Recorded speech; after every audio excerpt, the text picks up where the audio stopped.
Em nome do Pai, e do Filho e do Espírito Santo. Amém. Meus queridos irmãos e irmãs, o Evangelho de hoje, Jesus descreve de forma bastante evidente a atitude dos fariseus com um pecado espiritual, que é o pecado da soberba e da vaidade. Veja, o Evangelho ele tem basicamente duas partes. Na primeira parte, Jesus fala da atitude dos fariseus que amarram fardos pesados e não fazem aquilo que obrigam os outros a fazer. Eles não seguem aquilo que é a sua indicação. Mas por que eles fazem isso? Porque eles simplesmente gostam, eles são sádicos e gostam de ver os outros sofrerem? Não. A razão disso é porque, ao mostrar-se rígidos, bastante moralistas, exigentes, eles transmitem uma ideia de santidade. Vejam como essa pessoa é santa, já que ela exige de mim a santidade que supostamente ela vive. Mas Jesus desmascara e diz: não vivem coisa nenhuma.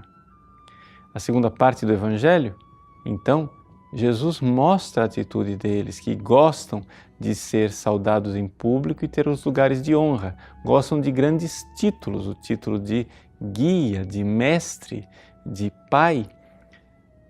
Pois bem, tudo isso, porque tudo isso é honra. Quais são os pecados, então, que estão por trás desta atitude farisaica? São os pecados espirituais da soberba e da vaidade. Vejam, é importante nós recordarmos que esses pecados são gravíssimos, por quê? Principalmente a soberba, porque são os pecados do próprio Satanás.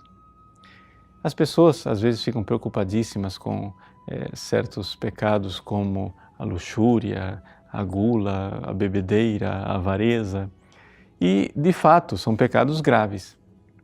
Mas esses pecados, eles são, embora sejam pecados graves, são pecados dos quais as pessoas se convertem facilmente. Sabe por quê? Porque são pecados vergonhosos.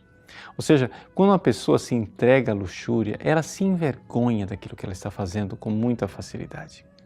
Pois bem, o que faz com que a pessoa não se converta e não mude de vida são os pecados espirituais que têm aparência de virtude. Trata-se exatamente da soberba e da vaidade, onde a pessoa se coloca no lugar de Deus, como Lúcifer se colocou no lugar de Deus, como ele tentou os nossos primeiros pais, dizendo: sereis como deuses. E então nós tomamos o lugar de Deus. E tomando o lugar de Deus, nos fazemos de legislador. Fazemos leis que valem para os outros, mas não para nós. Nós, então, tomando o lugar de Deus, queremos a glória que pertence a Deus. E aí a coisa realmente perde o seu rumo. Por quê? Porque essa pessoa, na aparência de virtude, não tem do que se envergonhar. Aparentemente, ela parece uma pessoa boa. Mas é importante nós notarmos isso, que não basta fazer as coisas certas.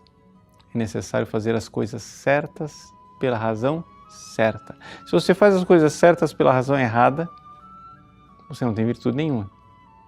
Quem é que chamaria de virtuoso o criminoso que, para roubar e matar, se submete a um treinamento, a uma ascese, onde ele fica sem comer, sem dormir, tem coragem, paciência, faz todo tipo de sacrifícios para se preparar para um grande roubo e um grande assassinato?